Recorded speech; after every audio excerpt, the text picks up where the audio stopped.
E oggi parliamo di setup. Ciao a tutti ragazzi e benvenuti in questo nuovo video. Visto che da qualche tempo parliamo di asfalto, mi sembra giusto che parliamo di setup.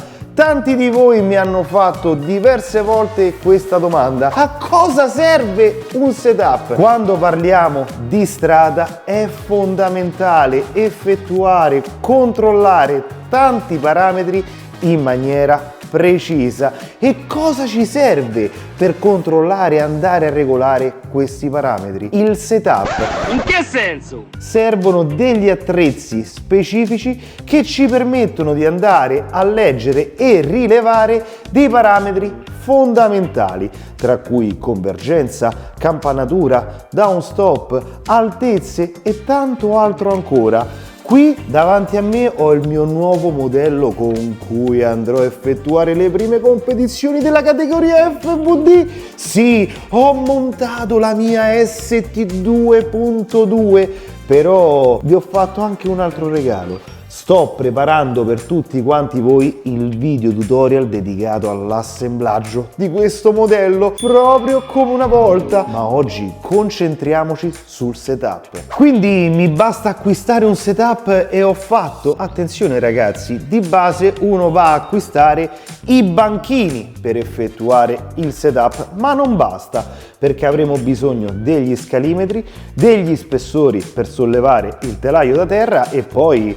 un po' di attrezzatura per andare a effettuare tutte queste regolazioni. Ho capito, con i banchini faccio quello, con quello che ci faccio, con quell'altro che ci faccio, insomma. Vi spiego un attimino la situazione e la procedura. La prima cosa da fare in assoluto ragazzi è avere il modello in ordine di marcia, pronto per scendere in pista, senza carrozzeria ma con le altezze fatte, con la batteria installata, tutta pronta. Quindi la prima cosa da andare a fare prima di andare a effettuare il setup è quella di misurare l'altezza del vostro modello. E come si fa? Prima di tutto montando dei pneumatici.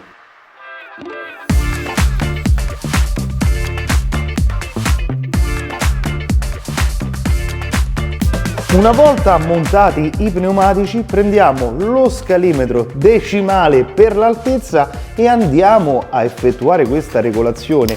Vado a posizionare lo scalimetro sia nell'asse posteriore che nell'asse anteriore in una posizione comoda per la lettura, ma soprattutto che mi garantisca di avere una regolazione molto precisa. Mediamente su questa categoria l'altezza varia tra i 6 mm e i 5 mm, però ognuno di noi potrà scegliere il proprio setup. Vi spiego come si fa, ma non vi do una misura, perché dipende dalla tipologia del modello.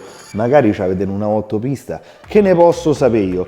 Però l'altezza è importantissima da controllare e va verificata sull'asse anteriore e posteriore e anche sinistra-destra, perché questi modelli elettrici 1 a 10 sono veramente allucinanti, sentono ogni minimo cambiamento di regolazione sulla ghiera di precarico dell'ammortizzatore ed è proprio da qui che si va a regolare l'altezza del modello. Tanti pensano che andando ad avvitare questa ghiera si indurisce l'ammortizzatore, si induriscono le molle, ma che sta da dire? Quelle ghiere servono solo per regolare il precarico, quindi l'altezza del modello. Siete voi che scegliete i parametri da andare a impostare sul vostro modello. Certo, ogni categoria ha i suoi punti di partenza, ma siete sempre voi che decidete come mandare il vostro modello. E dopo aver effettuato l'altezza, cosa si fa? Si ritolgono i pneumatici e ci prepariamo alla misurazione dei downstop.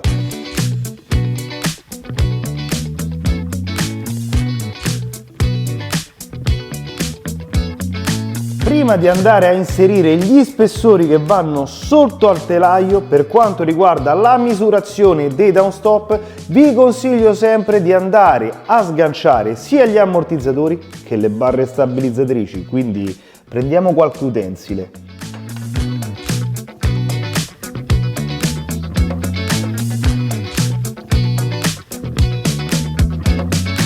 Prendo gli spessori del telaio, li posiziono qui sotto, vado a prendere lo scalimetro decimale per misurare i downstop. E da dove si misurano i downstop? Da qui ragazzi, ogni modello ha il suo punto e questo è il braccio. E come si regola il downstop? Con il grano che è presente qui sul braccio. E non è una vite che serve per cambiare l'altezza, serve per regolare il downstop. E adesso rimontiamo il tutto e prepariamoci a montare i banchetti per convergenza e campanatura.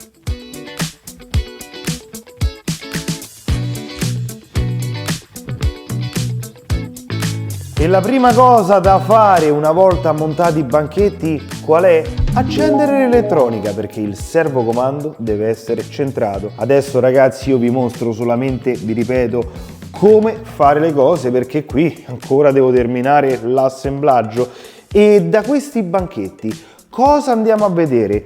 L'angolo di campanatura. Questo è un angolo molto importante perché naturalmente va a gestire la campanatura del modello. E come si regola?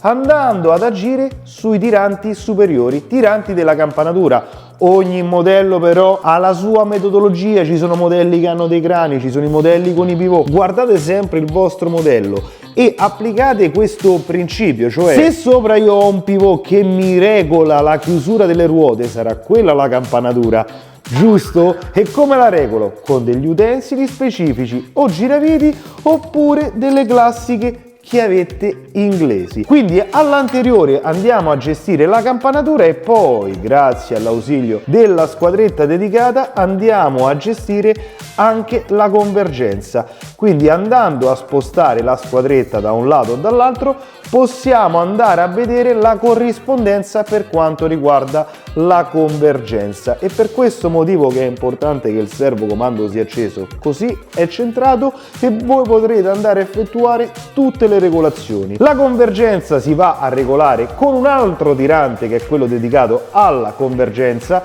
che si trova mediamente su tutti i modelli nella stessa posizione e si regola sempre con una chiavetta inglese. Altra regolazione che potete fare all'anteriore è l'angolo di sterzo.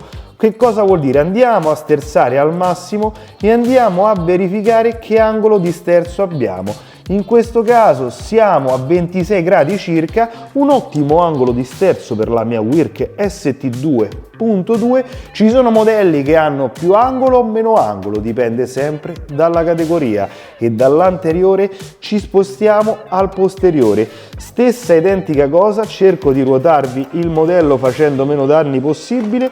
Stessa identica cosa, come vi dicevo, andiamo a regolare la campanatura e anche la convergenza. Alcuni modelli, come anche questo, hanno delle boccole che ci garantiscono di impostare la convergenza senza andare a fare nessuna regolazione, quindi è una convergenza variabile ma fissa, cioè posso impostare 2 gradi, 1 grado e mezzo, 1 grado, mezzo grado e via dicendo. Altri hanno invece dei tiranti che ci permettono sempre di effettuare una convergenza completamente variabile a nostro piacimento. Una volta effettuate queste cose, andiamo a togliere il nostro banchetto, andiamo a montare i pneumatici e ammiriamo il modello pronto a scendere in pista. Se anche voi avete scelto di intraprendere una categoria che riguarda la competizione a livello on-road stradale, il setup completo è uno strumento che non può mancare nella vostra cassetta. E dove trovate questa attrezzatura? Sul nostro online shop www.dpmodellismo.it. Ragazzi, mi raccomando, iscrivetevi al canale, non perdetevi la serie di video tutorial che riguardano l'assemblaggio, il settaggio, la prova di questo nuovo modello e ci vediamo in un prossimo video. Un saluto a tutti, ciao!